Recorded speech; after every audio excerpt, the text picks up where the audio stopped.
안녕하세요, 국현입니다. 오늘은 조금 좀 원론적인 이야기를 하나 해볼까 합니다. 아마 이제 이 영상 보시는 분들이라면 고3 수험생이거나 뭐 반수생 아니면 N수생일 텐데 이제 요맘때쯤 아마 되게 의욕이 불타오르면서 열심히 공부를 좀 하고 계실 거예요. 만약에 하고 있지 않더라도 뭐 이제부터는 열심히 해야지 하는 그런 마음을 먹은 참일 테고요. 그런데 참 많은 학생들이 이런 질문을 많이 합니다. 선생님, 제가 공부를 정말 열심히 하고 정말 많은 양을 하고 있는데 왜 성적이 안 오를까요? 왜 저는 다른 애들을 보면은 좀 놀면서 공부하는 애들도 있고 또 서열서열한 애들도 있는데 저는 정말 열심히 하는데 왜 성적이 안 오를까요? 하는 그런 아이들이 있어요. 자, 한번 좀 비유를 들어봅시다. MBTI로 해볼게요. 내가 내 MBTI 유형을 바꾸고 싶어. 저는 이제 ENTP거든요. 근데 뭐 다른 유형을 바꾸고 싶어. 그러면 어떻게 해야 될까요? 뭐 제가 원하는 성격 유형이 나올 때까지 반복해서 MBTI 뭐 설문지를 풀어보는 걸까요? 아니면 뭐 성격에 대한 그런 지식 같은 거를 외우고 또 그런 걸 뭐 우리가 공부를 하고 그러면은 우리의 성격이 바뀔까요? 물론 뭐 좀 더 정교하게 꾸며낼 수는 있겠죠. 우리가 성격이 마치 바뀐 것처럼 설문지에 우리가 꾸며낸 답을 적을 수는 있을 것 같아요. 여러분이 정말로 여러분의 성적의 변화를 원한다면 방법에 있어서의 변화가 필요합니다. 자, 중요한 건 얼마나 하느냐가 아닙니다. 얼마나 긴 시간 동안 책상에 앉아서 얼마나 많은 양을 공부하느냐가 절대 아닙니다. 자, 무의미한 반복 그리고 무의미한 양치기는요, 비효율의 극치입니다. 내가 무엇을 공부를 하고 있고 그리고 이 공부한 내용이 내 성적에 어떻게 도움이 될지 이거에 대한 고민 없이는요, 그냥 앉아서 뭐 문제를 풀거나 개념서를 공부하거나 하는 이런 일체의 과정 자체가요, 여러분 결코 성적 상승으로 직결되지가 못합니다. 자, 그래서 제가 오늘 강조드리고 싶은 건 이거예요.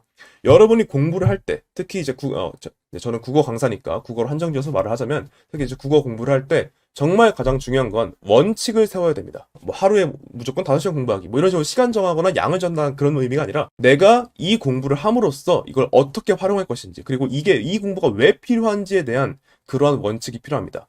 여러분만의 원칙을 세우고 그 원칙, 그 규칙 하에 따라서 내가 정말 필요한 것이 무엇인지 그리고 이것을 어떻게 활용할 것인지를 언제나 생각하면서 공부를 해야 됩니다. 과장 없이요, 내가 정말 선택과 집중을 잘 할 수 있다면요, 솔직히 수능 5, 1등급 정도는요, 하루에 한 4, 5시간만 공부해도 충분히 달성할 수 있습니다. 왜냐면 낭비되는 시간이 없기 때문이에요. 그냥 하라니까 한다 또는 진도에 포함되어 있으면 그냥 외운다, 이러한 공부는 정말로 여러분 시간 낭비에 불과합니다. 그렇기 때문에 이제 순공이라고 하죠. 순공부 시간은 뭐 그냥 내가 앉아서 문제를 푸는 그런 시간으로 산정되는 것이 아니라 내가 뭘 하고 있는지, 그 메타인지라고 하죠. 스스로에 대한 자각을 하고 있는 상태에서 공부를 진행을 하셔야 됩니다. 다음 어떤 원칙을 세워야 되느냐? 크게 두 가지를 생각하시면 될 것 같아요. 가장 먼저 나의 약점을 알아야 됩니다. 이런 거지. 내가 뭐 시험을 봤어 또는 모의고사를 봤어. 근데 내가 좀 지속적으로 틀리는 문제가 있거나 아니면 내가 이걸 푸는데 좀 어려움을 겪고 있어 하면은 내 스스로 한번 생각을 해보는 겁니다. 내가 이거 뭐 예를 들어 내가 뭐 비문학 지문에서 경제 지문을 많이 틀려. 그러면은 그냥 내 약점은 경제야 하고 생각하는 게 아니라 내가 왜 경제 지문을 틀릴까? 그 원인이 어디에 있을까? 첫째, 지문 읽는 속도가 느려서, 아니면 뭐 내용 파악이 힘들어서, 개념이 부족해서, 아니면 이상한 데서 시간을 많이 소모를 해서, 시간이 부족해서, 이런 식으로 여러분의 약점, 여러분이 정말 부족한 부분이 무엇인지를 파악하는 게 중요해요. 물론 부족한 게 많을 수도 있어요. 제가 방금 말씀드린 그 약점들 있죠? 그거 전부 다 해당되는 얘기일 수도 있어요. 그래도 괜찮습니다. 그러면 각각의 약점에 대해서 이걸 어떻게 하면 개선할 수 있을지를 고민해 보셔야 됩니다. 물론 당연히 여러분의 그 고민에 대한 답을 직접 찾으라는 건 아니에요. 당연히 이제 조언도 구하고 또 이제 강사들의 방법론도 따르고 하면서 이걸 어떻게 개선할 수 있을지에 대한 그런 비전 정도는 당연히 다른 사람들에게 배울 수 있겠죠. 하지만 중요한 건 이거예요. 여러분이 정말 필요성을 느끼고 내가 이걸 개선해야겠다라는 그런 확신이 있어야지, 그래야지 여러분이 공부한 것들이 의미 있게 효율적으로 활용이 되고 그리고 성적으로 직결이 되게 됩니다.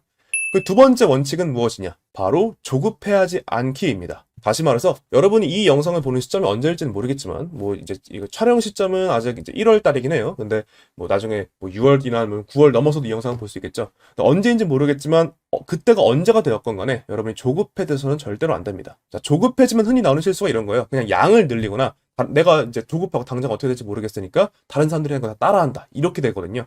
그러면 절대로 안 돼요. 오히려 그 결핍을, 그 결여를 크게 느끼면 느낄수록 여러분은 절대로 조급하지 말고 일단 한번 멈춰서 본인의 상황을 한번 되돌아보고 그리고 현실적으로 내가 어떻게 이걸 개선할 수 있을지에 대한 목표를 세우셔야 됩니다.